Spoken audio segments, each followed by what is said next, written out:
पूर्वी लद्दाख की गालवान घाटी में भारत और चीन के बीच हुई सैन्य झड़प के बाद विपक्ष लगातार केंद्र सरकार पर निशाना साध रही है। इस बीच कांग्रेस के वरिष्ठ नेता और पूर्व केंद्रीय मंत्री पी चिदंबरम ने पूछा है कि क्या सरकार समूची गलवान घाटी पर चीन के दावे को खारिज करेगी।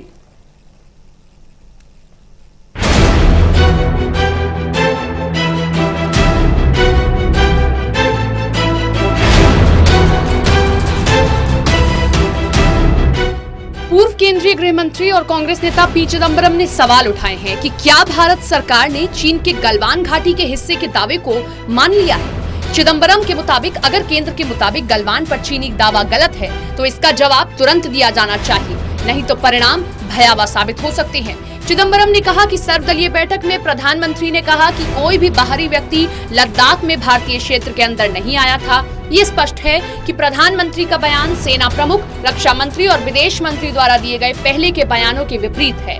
यदि किसी चीनी सैनिक एलएसी पार नहीं की और हमारे क्षेत्र में नहीं है तो 5 और 6 मई को हुआ गतिरोध क्या था।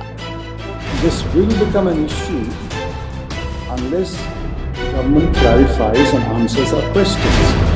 See, we have pointed out that the Prime Minister's statement clearly runs counter to what the Army Chief said, runs counter to what the Defence Minister said.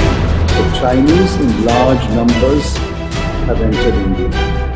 It clearly contradicts what the Foreign Minister said, that we want restoration of status quo ante.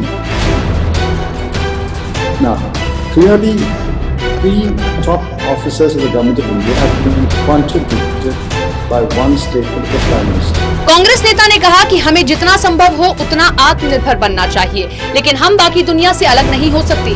Bharat को वैश्विक आपूर्ति श्रृंखला का हिस्सा बनना जारी रखना चाहिए और चीनी वस्तुओं का बहिष्कार नहीं करना चाहिए। भारत के साथ चीनी व्यापार का कौन सा हिस्सा चीन का विश्व व्यापार है? ये एक भाग है, इसलिए चीनी सामानों का बहिष्कार करने से चीन की अर्थव्यवस्था को नुकसान नहीं होगा। जब हम भारत की रक्षा जैसे बहुत गंभीर मामलों पर चर्चा कर रहे हैं तो हमें बहिष्कार जैसे मुद्दों को नहीं लाना चाहिए। That tends to obliterate every other relevant issue. I support that as far as possible we must become aligned. But that doesn't mean we can decouple with the rest of the world. As far as traded goods are concerned, India must continue to be part of the global supply chain. Now, if we boycott Chinese goods, what part of China's trade with India is China's world trade? It's a fraction. It's a very small fraction.